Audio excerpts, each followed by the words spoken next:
So tomorrow, SpaceX, together with NASA, hopes to do something that has never been done before, and that is for a commercial aerospace company to fly people into space. And that provides a great backdrop to be able to talk about this topic that I've been speaking about recently, and that is giving our best. I've been encouraged in having conversations with a number of you around this topic of giving your best. And I've been encouraged by hearing the conversations that you're having with your people in trying to bring out their best and help them to focus on getting to where not only you want them to get to, but where they want to get to. So think about it for a second. When you think about SpaceX and NASA and what they're trying to do together, there's this idea that they have a mission.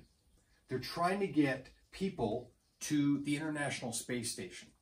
And together, because they have a common purpose, there's no reason for them to doubt each other's commitment to the mission, because they share a common goal, a common mission. And think about it, the astronauts that are being recruited or that have signed up for this mission, they don't need to be after them to give it their best, because these astronauts recognize that this is an incredible privilege. And they share this mission. They weren't people, they just plucked it off the street and said, you're going to go to space. You're going to go to the International Space Station. We're going to put you on this rocket, and it's got huge risks and everything else. What they've done is they've found people who have a shared passion, who have a passion to go to space, who recognize it's a bunch of hard work, but they want to go there. And so instead of focusing on whether people are doing the right things or not, they can work together to say, how do we get to where we collectively want to go? Now, the interesting thing about a rocket, and I love this concept, and it's the concept of trajectory.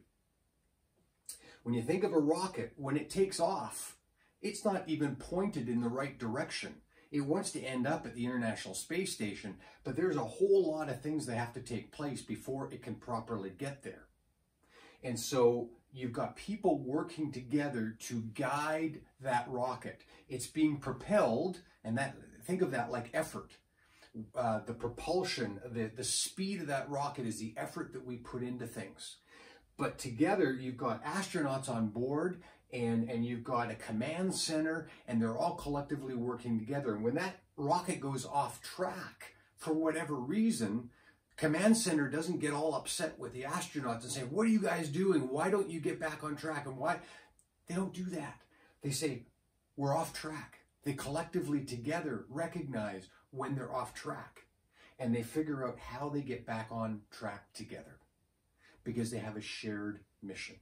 So I encourage you as leaders to recognize that if you don't have a shared mission, if your people are being hired because there's a potential good paycheck involved, they may not want to go where you want to go. Remember, leaders don't force people to follow.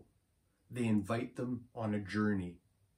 And so your challenge today, first and foremost, is to figure out, do we share a common purpose? Do we want the same thing? If not, whole different conversation.